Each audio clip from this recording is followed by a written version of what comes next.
Hi, it's Ed Cohen, still here in San Diego, California, and this is Global TV Talk Show.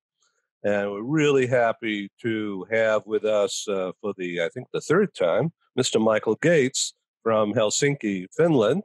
Michael is a world-renowned thought leader with deep experience in intercultural communications, cross-border communications, multi-age, multi-cultures, multi-everything. And now more than ever, Michael, your expertise is needed as this world, this COVID VUCA world is spinning way too fast for my take. So, Michael, just briefly introduce yourself a little bit better than I just did. Yeah, well, I'm Michael. As you say, it's the third time I've been on the show, so it's great to be back. I'm based in Helsinki, but hopefully you can tell from my accent I'm British. I haven't lost it yet. And I've been involved in the cross-cultural field for over 20 years now, and teaching globally, including quite a lot of my work is for the University of Oxford for the Saïd Business School, where I work on many programs there. So it's great to be back. Yeah. Michael, do you teach virtually at Saïd? Well, now we do. I mean, I have been teaching virtually a little bit for probably 10 years or more, but it was only occasionally. But of course, nowadays, it's nearly all the time. And many of our Oxford programs are now run virtually. Okay, this is great. Chase, why don't you briefly introduce yourself formally, better than I could, about what your role is, Verano, as well as thebridgeschool.net. Sure. Thanks so much, Ed. Yeah, my name is Chase Eskelson, and I am the director of Verano Learning Partners, which is an education nonprofit based out of the Phoenix area. And we have several schools and partnerships that we have, one of which, most specific to this conversation today, the Bridge School, which is a private international school that is full-time online. So glad to be here, and I'm excited to learn a lot. Okay, great. Now, the Bridge School, we're going to get into that more in a couple of minutes, but the Bridge School has been around, fully accredited, 20 years plus, and K through 12, right? K through 12, you're right. We are both Cognia accredited, and what I think sets us apart from most of the online international schools is we are NCAA eligible. So we have a lot of student athletes that have either been enrolled or have jumped on and become enrolled during this season that we're in right now. Fascinating.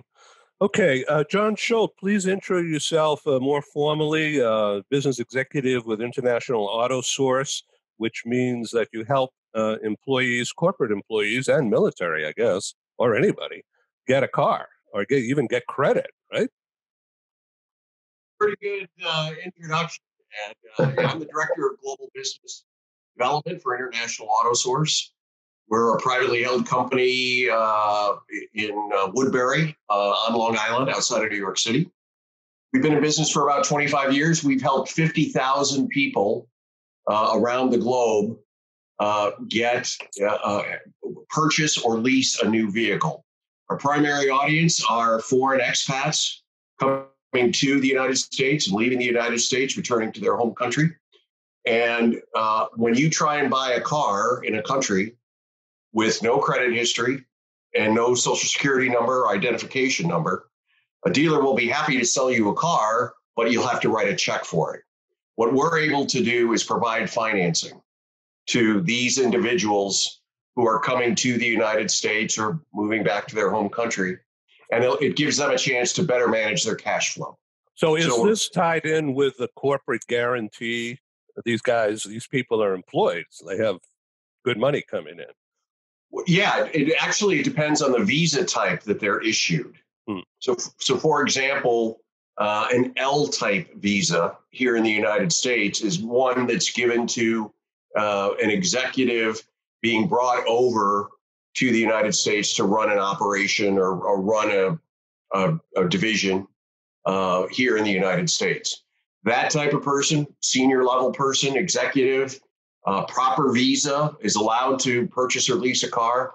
And that's the kind of person that we help. In addition, we also help students So some of Chase's students at the Bridge School, if they're here in the United States and they're foreign students coming here to study in the United States, that's a J1 type visa, and we can help those people get into vehicles as well. So Chase has schools in other places besides the U.S., and we'll get into that in a minute. Mark, why don't you talk a little bit about the golf outing, the charity fundraiser, and with the blessing of Machu Picchu in the background, we're all tuned in to you. Thank you, Ed. I've enjoyed knowing Ed for, I don't know how many years now it's been, Ed, but I appreciate what he does. I think it was before I had the white. Before. Sure.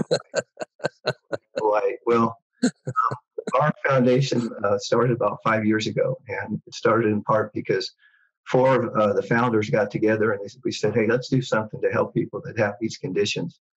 One of the founders had a stroke 2 years prior, couldn't remember his own name. Another one grew up with a parent with Alzheimer's, another one with a child with epilepsy. But we just circled by these different diseases. So we started the foundation with an effort to try and focus on individuals when they first get the diagnosis. I mean, that's probably the worst day of their life when they hear they've got a chronic illness that's going to go on for some time. So, and I felt like there was no one there to really catch my fall, no one to answer my questions, nobody to be my advocate. There was no one there at all when I received the diagnosis. So we try to be there on the spot when that happens to help them get through the mental anguish and recognize that they still got a good life ahead of them. There's good things that will still happen for them, but it's basically something they have, not who they are as far as identity goes. So that's kind of where our focus has been. This is our third golf tournament. We had 50 golfers the first tournament, 75 the next, and actually had 100 the next tournament. We were hoping to get 150, and then this thing called COVID came along. And so it's been twice as hard to get to 70, up to 70. Well, I think we'll have 75 players. But that's a little bit about the foundation. So, well, God bless you guys. Thank you. Thank you. Okay, Michael Gates, the world of politics is nuts. The world of business is certainly being impacted by all the do-gooders who want to attach corporate strategy, the corporate brand to the do-good things. So is this a cultural thing, or is it just a lot of BS right now? Well, as you said before, you said, the world's spinning so fast. And I think one of the advantages of the study of culture is that cultures tend to move fairly slowly. And so they can be a very good way of trying to navigate a course through confusion and complexity, the VUCA world, which you mentioned. And I'm just running next week with a couple of colleagues a webinar about China. And of course, China is a good example of where things are really going through a lot of change at the moment. And, the trade wars and, of course, COVID being seen by many as coming out of China, whether accidentally or deliberately, depending on your views. And it's a complicated world. And so while we're looking at the overall picture and also at the business world and how to still succeed in business in China, because it's still one of the world's biggest potential markets, despite all this, we're also then having a focus on culture, because those are things which we can hold on to and which we can at least understand as a way of finding our way through the mess. So in the past, Michael, on the last show we did, you talked about sort of, these are my words, not yours, color-coded emotions, color-coded cultures. So can you go a little bit deeper and explain what I'm trying to talk about? Yeah, well, there are various ways of trying to simplify culture, not simplifying for the sake of putting it in boxes, but to understand. And any model is a way of understanding the world better. It's sort of like a ladder which you climb to see things from a different vantage point. And then once you've got to know individuals, you can kick it away. And there's various models. The one which we developed divides world cultures into three main types: what we call linear cultures, which would be like Northern Europe, the US, very fact-based, task-oriented, and then what we call multi-active cultures, which would be, say, Latin America and Southern Europe, Africa, to a degree. And they're much more people-focused. They tend to, as we say in the name, multi-active, they tend to do many things at once rather than concentrate on one thing at a time. And then reactive cultures, who would be cultures from the Far East, very much. So, and we were just talking previously, I was just talking to John about his background in Asia. And a lot of Asian cultures are reactive, which means that they tend to value listening more than speaking, which I think in our current world is a very important thing. And, the Chinese symbol for listening is composed of many different words and symbols, not just listening with your ears, but with your eyes, trying to sort of read the air and understand. And it's a much more complex thing for them. And then reactive cultures also have a very strong sense of trying to create harmony, which again is something that we could all do with at the moment. Yeah, Chase, in teaching kids K through 12, long distance, how do you adapt the teaching methods and explanations to hit all these cultures that you're dealing with? Yeah, that's a great question. And there's not an easy one sentence solution to that. One of the things that we do is we put all of our staff through a good cross-cultural integration right up front. And, it's been interesting to me to see a lot of our teachers come in and say, I didn't know that other cultures did it that way. And I said, well, yeah, it's fantastic, isn't it? And they said, I always thought that was wrong, but it's not wrong. It's just different.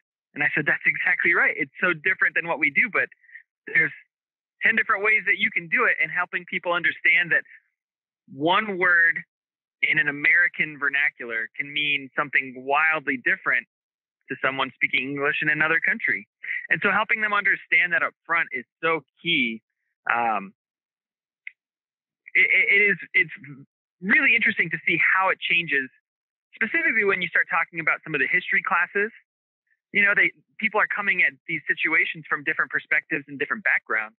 So it's been really, really fun to kind of learn with the teachers that you're not in your standard American education anymore. Like, we've got to think outside the box and make sure that we're culturally sensitive as we go into some of these situations. Yeah. Michael?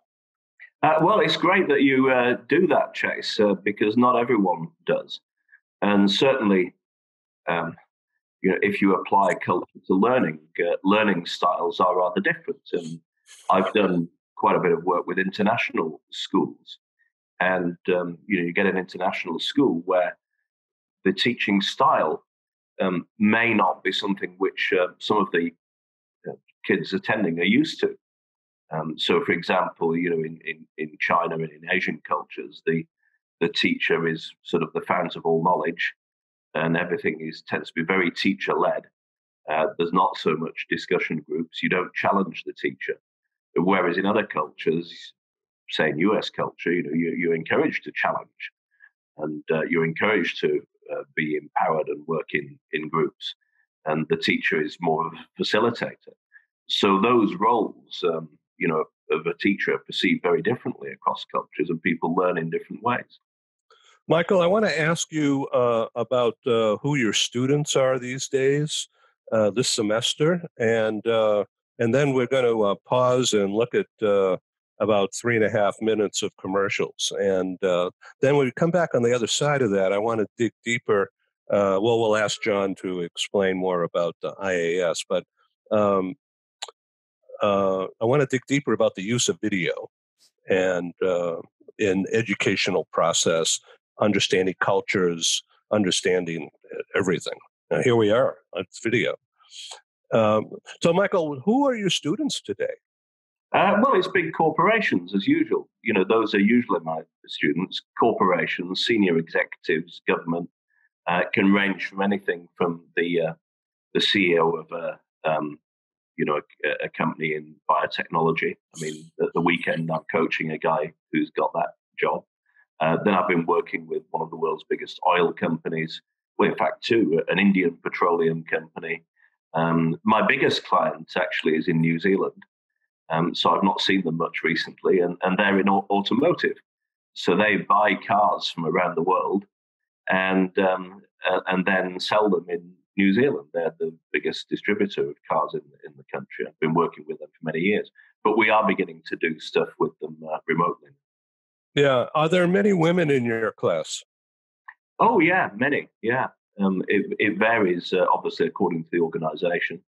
But yeah, absolutely. And I was just mentioning to John not too long ago, I was teaching in the Cook Islands, and there we were working mainly with the Ministry of Finance. I think we probably had most of them on it because it's a pretty small place, and I would say the majority of them were female. Yeah. Yeah, and different religions, different age groups. Absolutely. So 2 weeks ago, I was running some virtual sessions. In fact, over 4 days, 6 hours a day, and I had quite a lot of Saudis on. Many Indians I work with. So covering all, I'd say, major world religions on the courses. Yeah, absolutely. Yeah. Okay, Paul, when you're ready.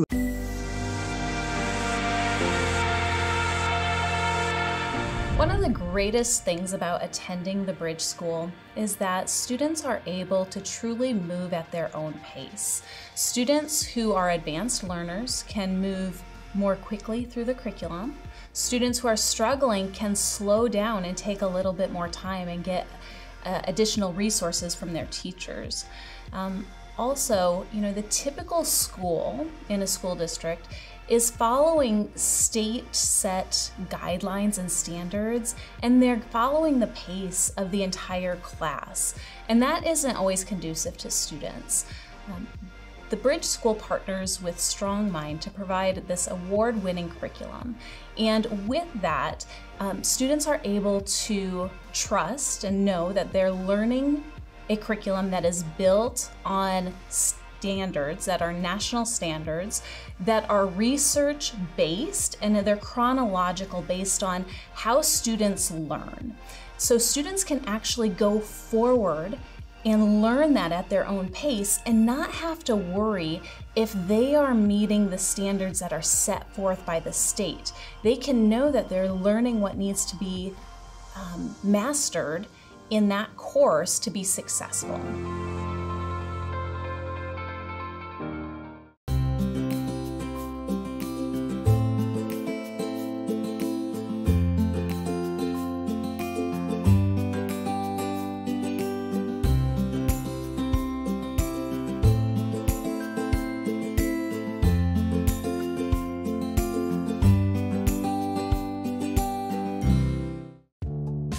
As an expat moving to the USA, relocating is exciting, but it can also be stressful. Getting a car, truck, or SUV for personal transportation is usually a high priority. That's where International Auto Source comes in. We make getting the vehicle you want for your work assignment or academic program easy, so you're ready to drive when you arrive. Our product specialists have helped over 50,000 expatriates with their personal transportation needs, making us the largest international auto retailer in the world. International Auto Source gives you flexible payment options to buy, lease, or rent a vehicle from the world's leading auto brands, arrange financing on a purchase or lease without a U.S. credit history, social security number, or driving record, get full insurance coverage, and get approved easily through our low-rate factory-backed financing programs. And because we're an authorized distributor of the world's leading automotive brands, our no-haggle prices are competitive, and the buying experience is hassle-free.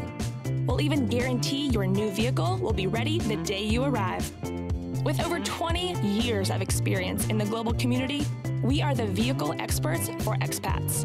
We are International Auto Source.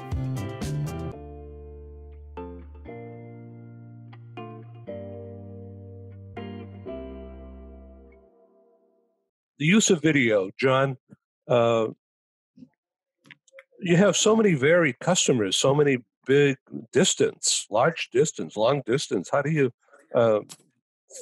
this is a tough sell that you guys have in the car business. But I would think the video is the easiest way to communicate these days. What do you think? It certainly is. All of our business is conducted over the phone or via Zoom or via email. And adding a video element, especially when you're attempting to sell a vehicle, giving the customer the ability to see the vehicle, especially if it's a brand that they're not familiar with in their home country. For example, the Lincoln brand, really it's a North American brand, United States and Canada. But it is a luxury brand, and somebody coming from Finland, say, where Michael is, might not know what a Lincoln is. They know who the president is, like Abraham Lincoln, but they don't know what the Lincoln brand is. So using a video and showing the different features of the vehicle makes it easier to sell that vehicle to someone from another country. Great. I'm typing in a little note here to all of you, and you'll see it in the chat. And I want to encourage you to share ideas, share your website, share your email, LinkedIn page, because it's the connections that make the program valuable, not only today, but 6, 8, 10, 12 months from now. This program will be seen around the world on demand, free access, free download. I don't know how many. I would think that because of the dynamic personalities we have on this show, that there could be 100,000. Who knows? So in the background, we have Fiona from Paris and Yvonne from the World Bank in Washington. And when they're ready, I welcome them to the program. They'll be duly introduced. Michael, back to you on the specific topic that is the most dynamic. They're all dynamic, I know, but very much today with the VUCA COVID situation and the increasing pandemic impact again in Europe, cresting apparently now. What do your business students think about all this? Is there communication about all this? Can you give us and our listening audience some insight from that unique perspective? Absolutely. And from my own point of view, when the sort of lockdown started, I had dozens of programs all over the world coming up, in India, in New Zealand, in New York, and everything was cancelled. And I think there was a time where people just were in shock, and most things were suspended, apart from thinking how you're going to deal with this. My daughter works in the UK, and straight after lockdown, all of them were sent to work from home. And there were taxis being sent around with equipment to come around to all their houses, and she's been working from home ever since. So I think there was a lot of shock.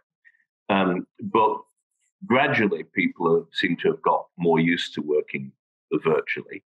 But there are challenges with it. I think the virtual world is, if I use my model of culture, is a rather linear transactional one. And while that's fine for a while, people begin to miss the sort of human contact. And, organizations have been trying to get around that by introducing maybe an hour a week where they just have fun, have quizzes, whatever. And so those multi-active and reactive skills are important. If you think of the reactive cultures, it could be even more difficult in some ways for them to communicate virtually, because, they like to, what the Japanese call read the air, to observe subtle body language, and all that's harder. But on the other hand, if you can turn it on its head and say, well, okay, we've got reactive it's a lot easier when we're meeting remotely to say, come on, let's take a break. We can all discuss things separately and then come back again. So I don't think there's any need to have such long meetings when they're virtual. And in fact, some research has shown that short bursts can be more effective. So do you give your students initial in the early days, or is it an ongoing aspect of building trust, building understanding? Building trust is obviously important for any sort of business. And, across the sort of lines of virtual communication, it can be harder unless people already know each other. But if it's people that you don't know, then it can be, more of an effort. And I think you have to make more of a conscious effort towards it. In fact, ironically, just last autumn and winter, just before Christmas, I was working on a program with a company in the UK called Video Arts. And Video Arts, they do comedy business training videos. So you begin with comedy, and then you see someone doing everything wrong, or a team getting everything wrong. Oh, that's a good idea. And then you show how they could have done it. And the idea, actually, I don't know if have you heard of the British comedian John Cleese? Mm-hmm. Oh, yes, yeah. In Monty Python, yeah. Yeah, he started the company 50 years ago on VHS tapes, and he's sold it since, but he's still involved. And anyway, we started it, and just a day before we were due to start filming in London, the lockdown happened. So we've had a bit of a break, and filming just started again a couple of weeks ago. But in a way, it was a pity that it didn't come out earlier. But on the other hand, I forgot to say at the beginning that the whole series was about remote management and remote teams, particularly across cultures. So it was exactly the theme that was needed.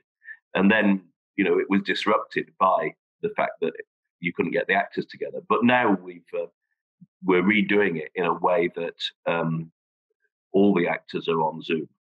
And so the whole thing is virtual, and it's about virtual. So in a way, it's probably going to be a better program than it was originally. Now we've got more experience of all this. So, Michael, do you ask your students to ask questions rather than just sit and listen to you? Yeah, absolutely. And one of the things with Zoom is using breakout rooms, and that works tremendously. And so, I can be teaching a group, and then sometimes we even send them away for an hour in breakout rooms to practice a negotiation, role play, for example. And then polling is very good. You ask people questions, and then they can see the results in a graph, using things like Mentimeter, which can present people's opinions in an imaginative way, that's a good idea, etc. So you have to make it active. You have to involve people a lot. Yeah. John Schultz, let's get back to the car business for a moment. A lot of people, even though they may have a job these days, have lousy credit. So how do you deal with that? Well, our customers are expats, and one advantage of being an expat is your credit history does not follow you. So you could be a resident of Finland and have a terrible credit history in Finland, but if you're transferred to the United States, none of that matters. So for our unique niche in the business, our customer base, which is the foreign executives and students, credit history really isn't an issue for customers of International Auto Source. Traditional car dealership, credit history is very important because the worse your credit history, or the lower your what's called a FICO score, which is a rating of your personal credit history, the higher your payment is going to be and the higher your insurance costs are going to be, because you're viewed as a greater risk to the finance source. So credit history is very important to the purchase of a vehicle in a traditional sense.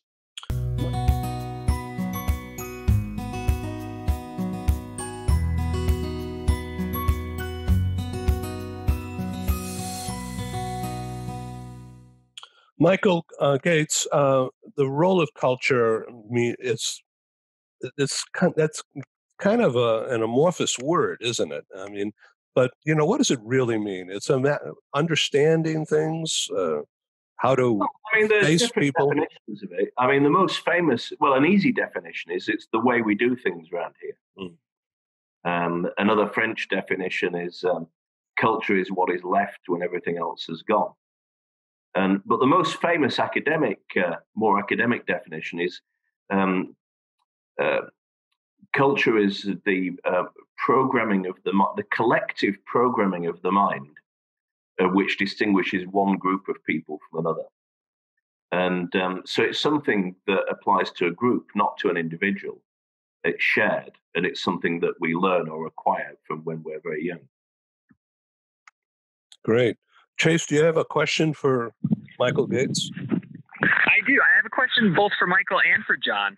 As they're speaking, I'm thinking about the culture that we have in, especially North America, especially where I live in Texas. Everything in the U.S. is just so dependent on vehicles, and Americans love their vehicles. Texans love their big trucks.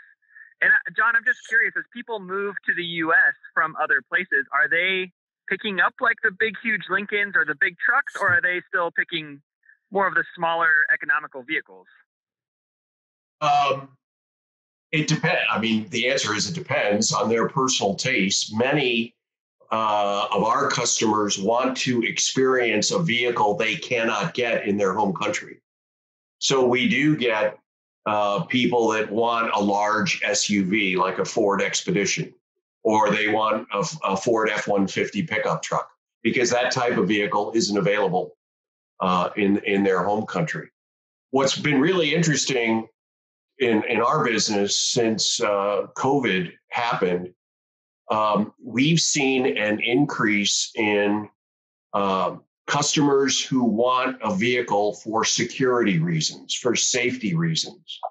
In the past, when we had customers relocating to a New York City or a Boston or a Chicago, cities that have a very good transportation infrastructure, public transportation infrastructure, people would say, I don't need a car. I'll be able to use the bus and the subway. Today, that is changing because of COVID. People don't want to ride in public transportation. They're scared. They're worried. And so we've seen an uptick in requests for whether it's a rental vehicle through our Ready Drive program or purchase or lease vehicle for individual use for safety reasons. So, John, let me ask you a question, a little bit of injection of humor here. My cultural humor is that, so you get somebody moving to Texas from out of the country, all right, and they want to get an F-150. So would it come equipped with Texas Longhorns on the front? No, not standard from the factory, Ed. That would be what we call an aftermarket accessory. It's a cultural thing, right, Michael? Yeah.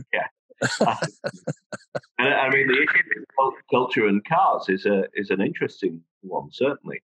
Both from the sort of car that people like and what does a car mean to them.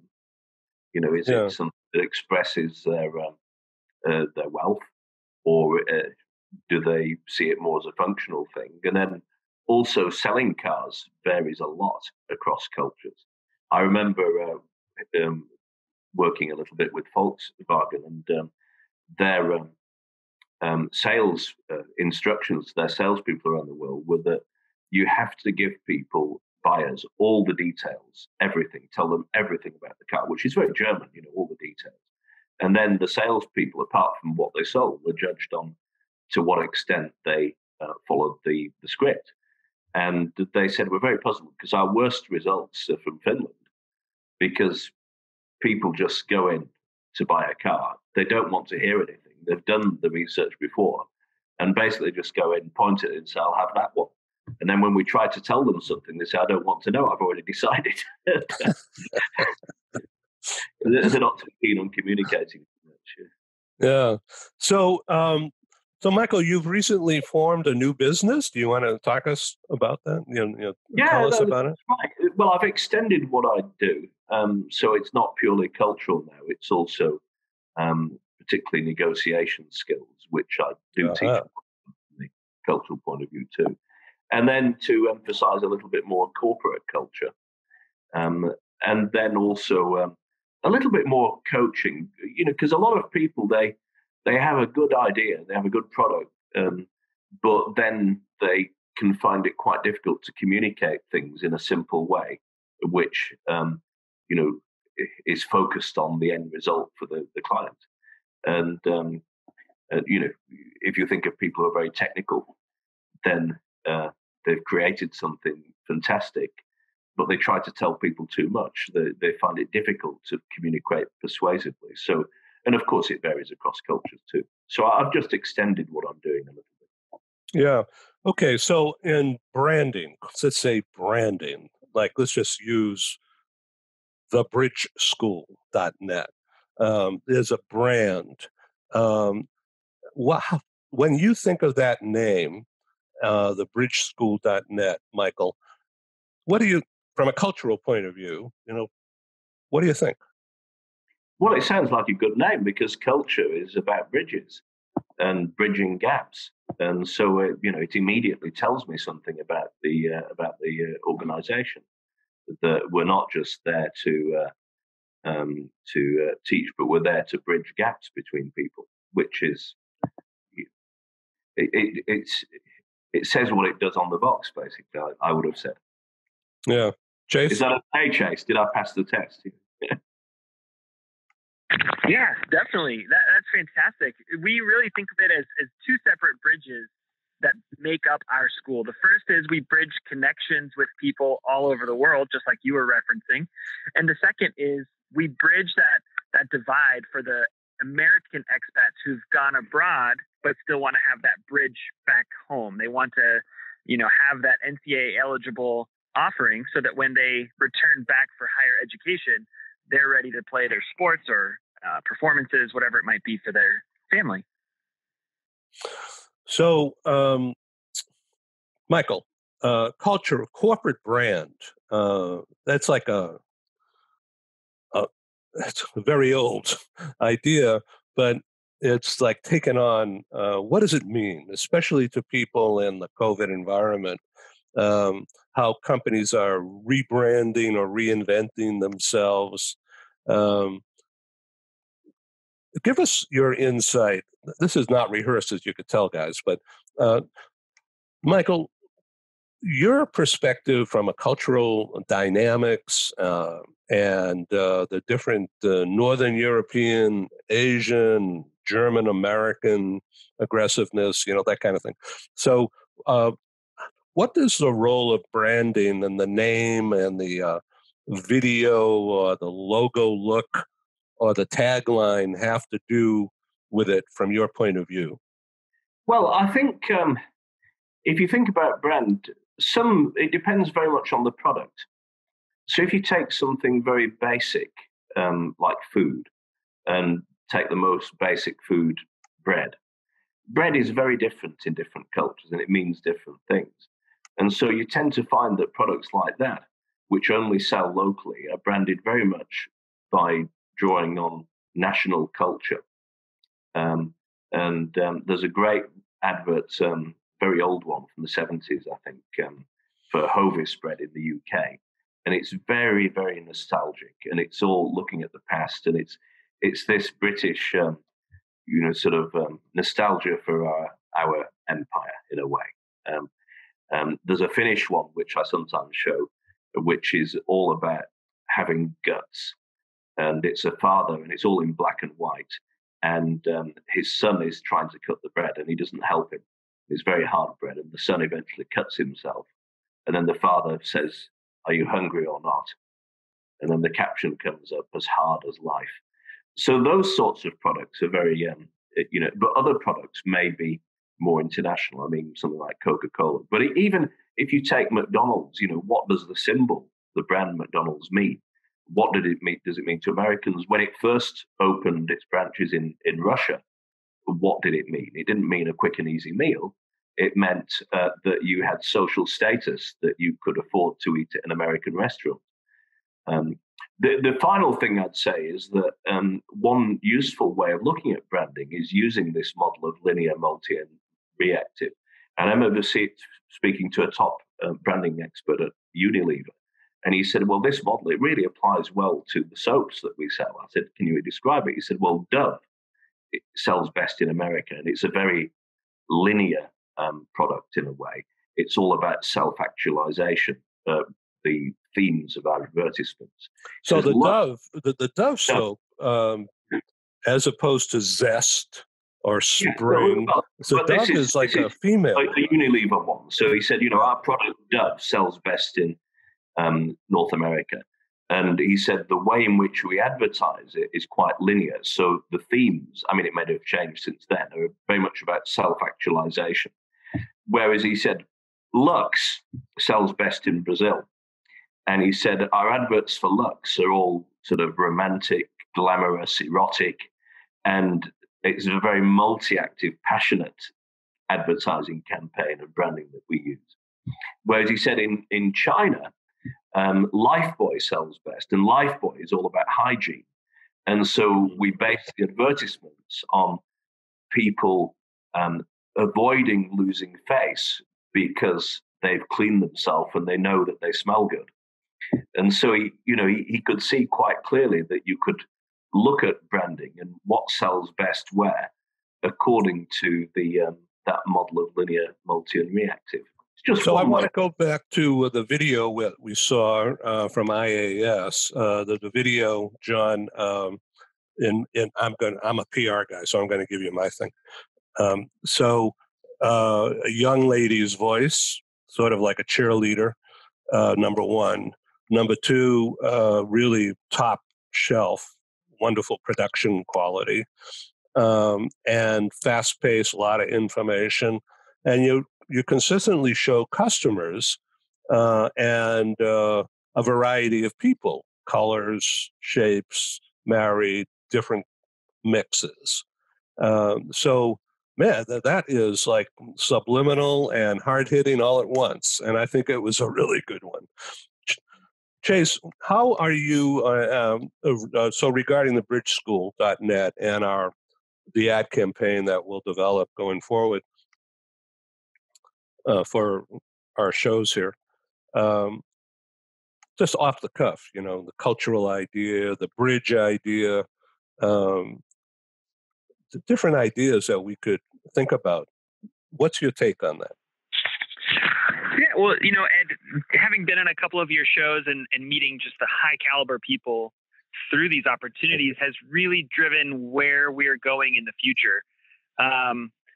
One of the things that we have really spent a lot of time, money, and effort is just learning what problems do we solve for people all around the world. And what we've learned is the problems that we solve in one country, that's not a problem in another. And so that's not going to be the right messaging. For instance, a lot of our families in Europe, the problem that we're solving is they have access to a curriculum that's digital that allows them to maintain an academic rigor. But then, for instance, a lot of families are going to Europe and husbands, wives, kids, they're all going together, and they have this desire that they want to go see the land around them. They want to go see and experience the culture. One of the things that we benefit them is they can take a 2-week hiatus and travel as a family. We can kind of pause, if you will, pause their curriculum. They can go with their family, visit a surrounding area, and then come back and pick up where they left off. And that's just something that you can do with a digital curriculum that you couldn't necessarily do in a true traditional styled school. To show the difference, our families that are in South and Central America, that's usually not something that is a top priority for them. Some of the things that they want are access to high quality teachers. And so we really showcase you're going to get the absolute best, highly qualified, certified American teachers. And that seems to be what is most important to them. So for us, it's just been learning what's most important to this region, and then how do we tell that story appropriately? Yeah, boy, that's interesting. Mark Colo, culture and branding. You got your hands full developing a new logo and theme for your charity. We do, Ed. We're still trying to sort that out a little bit. We feel like we're going in the right direction as far as branding goes. We're really focusing on helping the individual, whereas prior to, with our former name and brand, it was find cures. And some of our customers, I think, were confused by that. They thought that meant that we were out actually in the trenches researching and finding cures, but we were actually funding research for cures. So a little different than actually finding the cures ourselves. So we thought, what is the core thing that we do and what we want to do? And we want to help people. That's the core focus we want. And we want to be like a Ritz-Carlton type of service, but that's free of charge for the most part. We want to, when a patient calls and says, I got this problem, and their health coverage won't cover it, we want to say, hey, guess what? We'll write you a check, or we'll get you in front of so-and-so, bring one of our network partners in. So that's what we're trying to become, is just a support and a help for these individuals, and more importantly, to become an advocate. Because an advocate's a little bit more committed. When you're an advocate, you're there, you have to be there, you're committed. Anytime they can call the advocate. So we're there 24/7 as long as they need us. And that's why we changed our focus, Ed, to find neuro health. So we're excited about it. We think it's going to be the right direction. We've got some great resources. We have resources on the scientific side of the community, which Ed knows about. My day job is still transportation relocation. For those that don't know, I've been relocating research laboratories for the last 5 years. I've moved about 85, some of them world-renowned scientists who are on the cutting edge of finding the next cure for some of these chronic neurological diseases.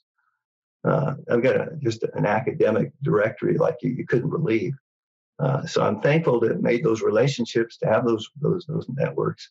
And our next event that we're going to do to help further our brand, we're going to have a walk and talk. And the walk and talk is an idea that I came up with, whereby we can invite the general public to come and actually walk on nature trails along the beach and talk with these experts, these scientists, ask them one-on-one personal questions about, how do I handle this? My husband's got this, or my cousin's got that. What can I do to help them? And they'll have cutting edge, real-time information of what's best for their loved ones. So that's going to be a lot of fun.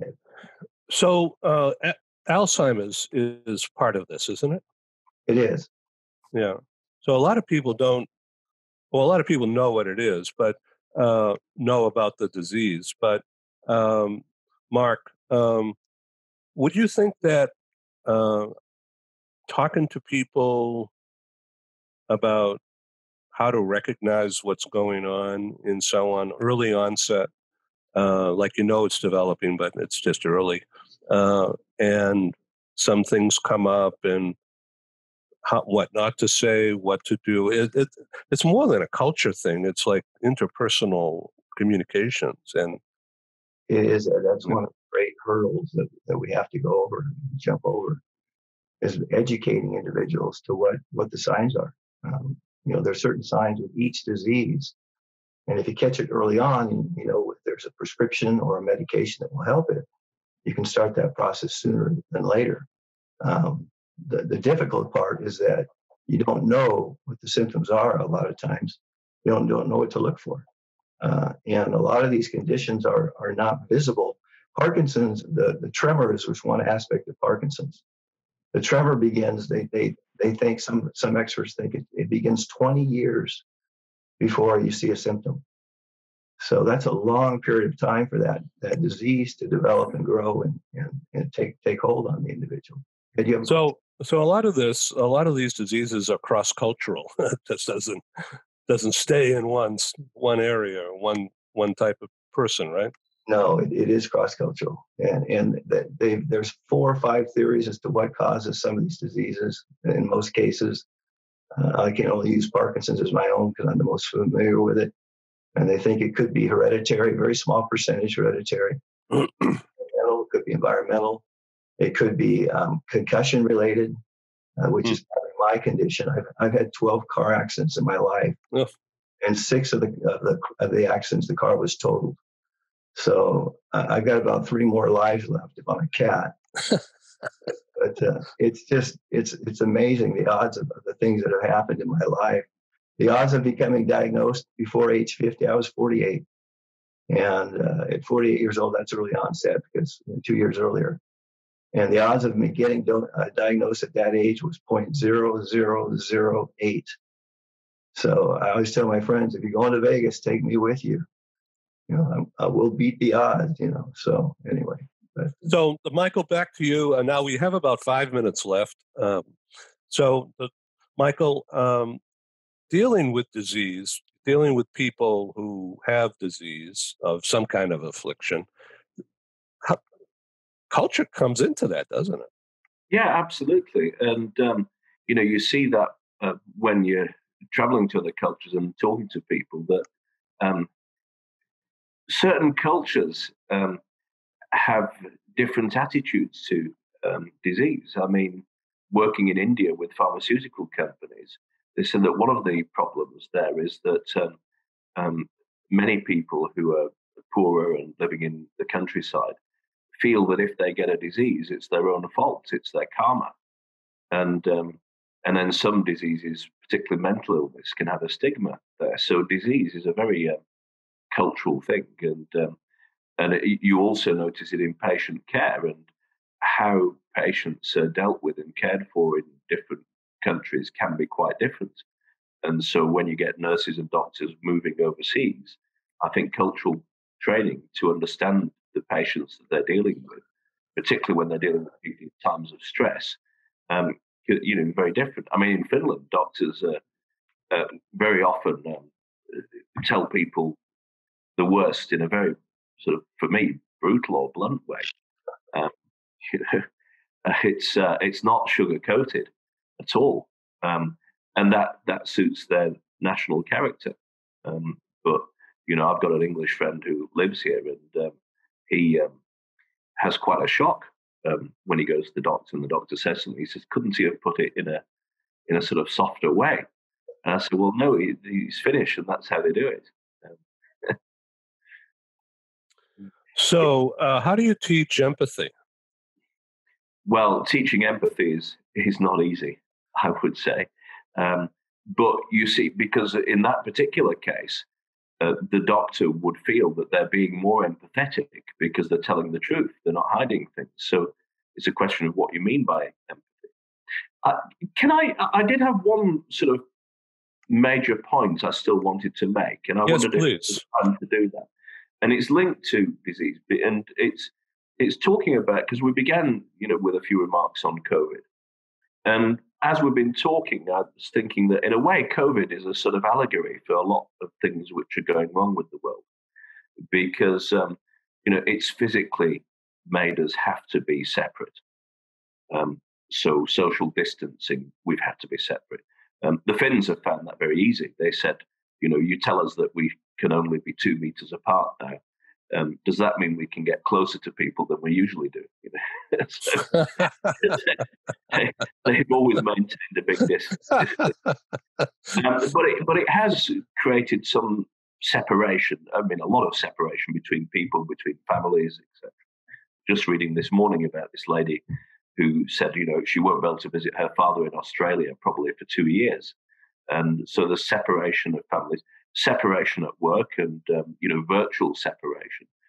But all of this is, to me, an allegory for the way in which politics and things like social media are developing, that people are becoming polarized.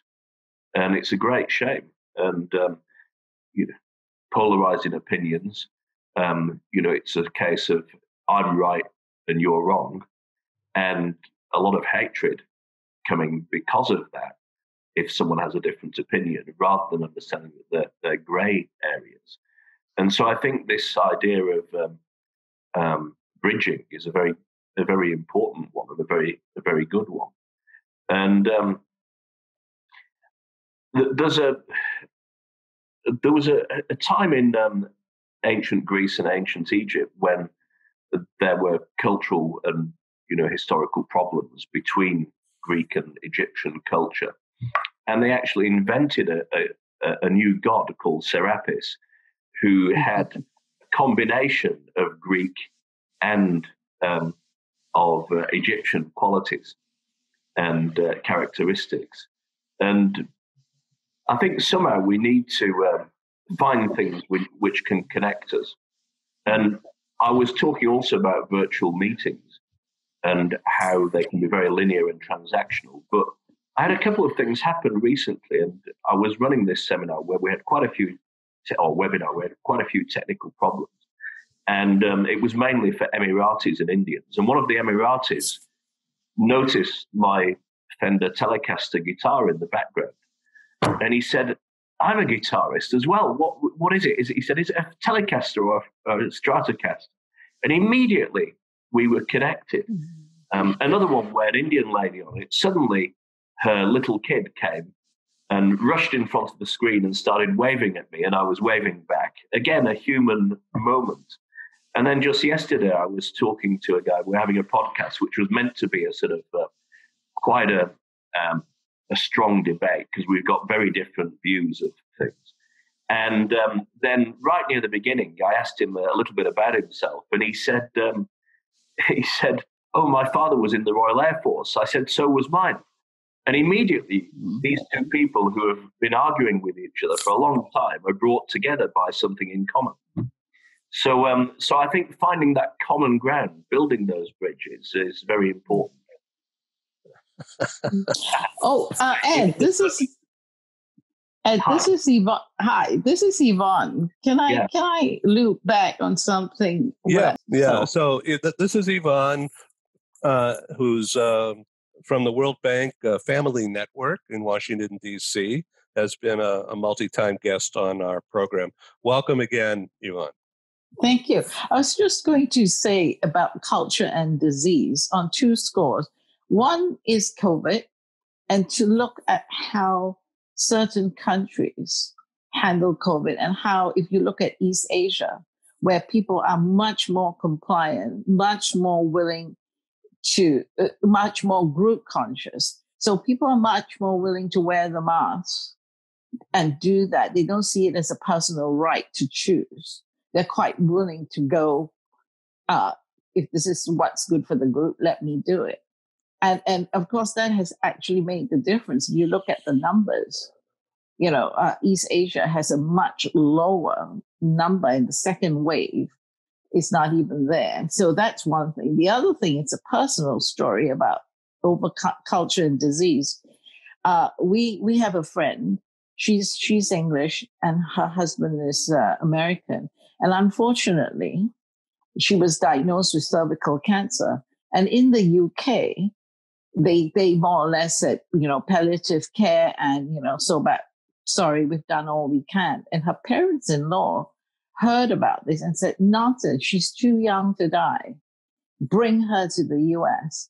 And, the Americans, as you know, have a very, very positive, I can fight it. We can overcome. And we have an optimism. We have the best medicine. And, they bought her 5 years. But of course, it goes to the structure of the healthcare system as well. I mean, in the UK, it's, if you use national health, that becomes very costly. I mean, I don't know how much her cancer treatment costs in the US, but it bought her 5 years. She was actually very young. So the parents-in-law said, well, that's ridiculous. This is not just waiting to the end. She's coming to the US and we're going to get her the best treatment. and they got 5 years. So that was just what I was thinking when Michael was talking about disease. So it's a structure. And then I think the last thing is that the Greek God idea, I think it just mirrors the complexity of reality. I don't think we should, at least I try not to go into binary. Is this or is it that? Because I think it's actually both. Mm. So the Greeks and the Roman God, whatever his name was. Serapis, yeah. I think it's a brilliant solution, because so much of culture is a solution to our human dilemmas, right? Absolutely. I couldn't agree with you more, Yvonne. And it was great that you contributed that. Thank you. Thank you, Yvonne. I wish you well, and I welcome you to come back on a future show. Michael, thank you very much. Fiona in Paris, if you'd like to ask a question, now's the time. Hello. Yeah, bonjour. Bonjour. How are you? That's great. So Fiona has a company called Expat Partners. My tongue is... Well, the partners. There we are. So I want you to meet Chase Eskelson, representing the bridgeschool.net, which is online learning. Very interesting. Yeah, and John Schultz in New York is International Auto Source, helping expats get cars. And Mark Colo is in the relocation transportation industry in California in the West. Michael Gates is our featured speaker, as you know, in Finland, but has a similar accent that you do. Not quite. I'm from the north. You're from the north. I didn't know. Well, my accent has, of course, changed quite a bit because I've been an expat for so long. So you get into this sort of funny intonation at the end of it. It's what I call the IBM accent. Yeah. I've been moved, right? I've been moved. Yeah. So what questions or what comment would you like to make about the role of culture? We talked about this the other day when you, because of your offices in India and China. So actually, ever since the last time we talked about it, we've had quite interesting things here because we've really realized that there's a huge difference in the interpretation just of a standard process document. And also has it been fully understood by different cultures? And will they say, I don't understand? And that is a huge problem. And it's something that we literally hit upon this week. So we've decided to do a little test inside the office. So, yes, we have these 3 offices. We're not a huge team. We're a team of about 30 in all. And we decided that the operations manager would send out a questionnaire listing a whole lot of questions, usual questions. I'm looking for information on this type of visa. I don't know how to do a post-arrival. And beside the question, they would put who would be the person inside the team who they would turn to, just to see how culturally some people relate to another person inside an international team. Because you can already start seeing that because some of the managers have more empathy than others and understand the other person's culture, automatically people, especially juniors, will go to that person rather than necessarily going to the correct person. So, yes, we're very, very interested in seeing how culture has such an important role inside a team. And interestingly, especially for those who are in training and online training, which must be even more difficult because there you've really got to bridge a lot of cultures. I had a very interesting coffee meeting the other day with a very young Korean student who's just in her second year of an MBA at one of the top business schools here. And I met her previously because she came and did an interview when she was doing her BA in Korea and she traveled to Europe. And she came to me and I'm chatting away and I'm really thinking, why does she want to meet me? Perhaps she wants to have an internship. And right at the end, so she had to wait right till the end of 1 hour of coffee. And she said, I need some help. So I looked at him and I said, yes, of course. How can I help you? I'm starting in an internship in a French company, and I don't know how I'm meant to dress, how I should be with the other team members, what can I expect, etc. And I'm thinking, my goodness, she's, these are very talented young people. They're in top equivalents of, the Stanfords and the Harvards, etc. And nobody has thought of the culture impact of them going inside a French company and what she's going to have to deal with. So, yeah, culture has a big, big role to play. Michael. Well, I can only concur. I agree with you absolutely. And last week, this time, I was actually teaching a group of Scandinavians on how to work in Korea. So it was. Oh, well, there you are. There you are. And I had a French guy, and he said, I said, because he was probably going to go and live there. And I said, well, how will you feel, on a Friday night when the Korean team said, you've got to come out now and go out for a meal with us in a banquet. And then, the banquet's finished, you have some toasts and the karaoke starts. And, and you have to go up on stage and sing. I said, how would you feel about that? Because it's very important to immerse yourself. Oh, yes. Oh, yes. And he paused. He said, I think it would be the worst day of my entire life. Well, I said, but would you do it? He said, yes, I would do it, but it would be horrible. And it would be horrible.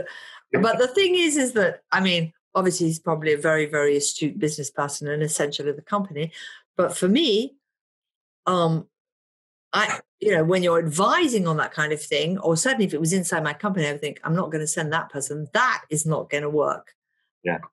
Because yes, you have to jump in and do things or not do things as well.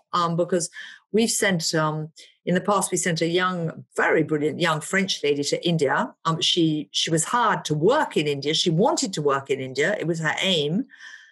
And I had to put a lot of things up front and say, you don't do this, you don't do that. Most of the people of your age in my team, they live at home with their parents. Their brothers chaperone them.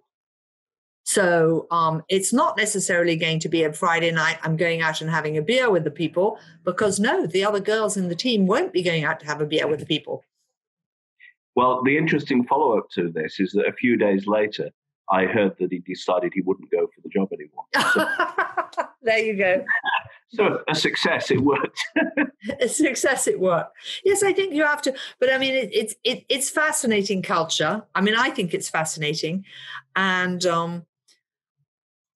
I like the way that the Chinese are so interested when you want to work with them. They're interested in the person. That they try to engage and find out who you are, where you come from, your family, what you like, where you spend your holidays. And I think that's excellent. It's a very good way to start business. Absolutely. I agree. So fascinating. This has been a really good conversation. Fiona and Yvonne, thank you for joining us. Please, if you want, Yvonne and Fiona, type in the chat your email or your LinkedIn page and get to know each other a little bit once we end this. Michael, thanks very much. Would you like to sum up? Well, I think one of the things that has really made me think is actually the name of Chase's company, The Bridge. It's so simple, and it's very much the theme these days. As we're drawn apart, we need to, and bridges have been broken, through many different reasons, that we need to start building them again. And, don't stick to my way as the only way, and anyone else who thinks differently, they're evil or there's something wrong with them. Try and build those bridges, trying to find common ground, but, not an easy thing to do when we've gone that far down the road. Okay. I don't know. May I say, I think it's much more productive to look for what we have in common. Yeah. And then working from what we have in common and then pushing forward to perhaps where we don't agree. I think it's very difficult when you start from differences. From the neuroscience point of view, I've learned that it's not that productive to start with difference because the brain has a tendency to go that way. And when you start with difference, you can also raise the threat level. It's like, oh, you're just not like me. Oh, So I think starting from what we have in common together, and then discussing what is different. I personally think it's more productive. Yeah, no, I think that's right. So it's finding that common ground. Whether it's playing the guitar or whether it's having kids or whether it's what your father did, that common ground really does build. Yes, that story struck me, you see, that humanity that you were talking about the guitar. And if you see, it cuts across caste, it cuts across a lot of bridges. And the child coming in, I mean, that again, it's something that binds us children rather than something that divides us. Yeah. John Schultz has extensive experience in Asia as president of chambers of commerce and business groups. John, please add to this. This is a great discussion, and that's why this format that you have is so good. I was really enjoying Michael's comments about the French executive going to Korea. Having spent 5 years in Korea and also 6 years in Japan, I can guarantee anyone who's going to live and work in those two countries, you're going to be exposed to karaoke in Japan, and it's called Noraebang in Korea. And it is important to, as Fiona was saying, immerse yourself in the culture. I would do it. I'm not a very good singer, but I had two what I call go-to songs that I knew I could perform. One was My Way by Frank Sinatra, and the other one was Country Roads by John Denver. So, and you would sit in the room, and there's usually 8 to 10 people, so it's not like you're singing the whole time.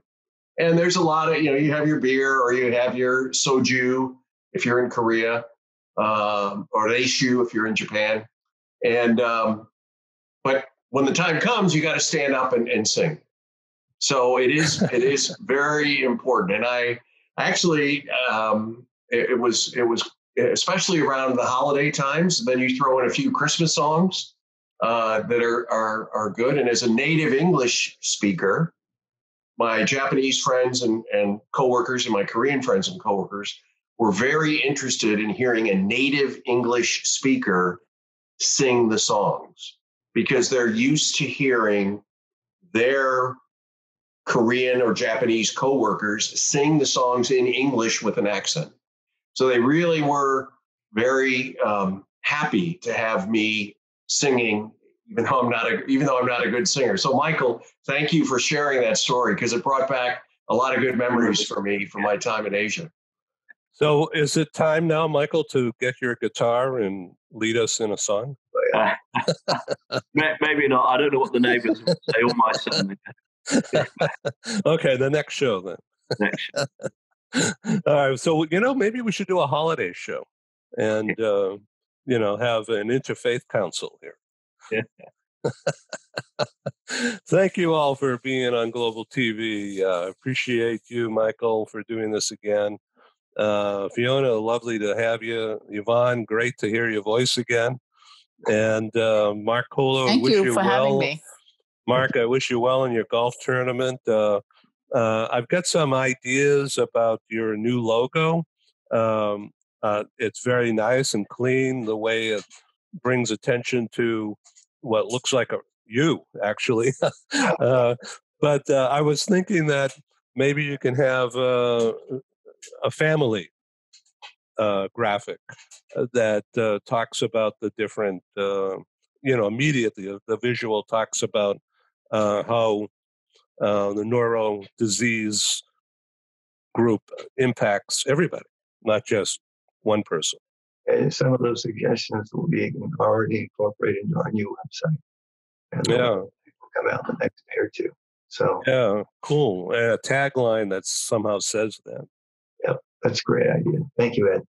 Thank you, John, for co-sponsoring. Chase, thanks for coming on as a new sponsor. Thank you, Fiona. Thank you, Yvonne. Michael, let's do it again. Thank you. Bye-bye. Okay, cheers. Okay, signing off. Bye-bye. Thank you.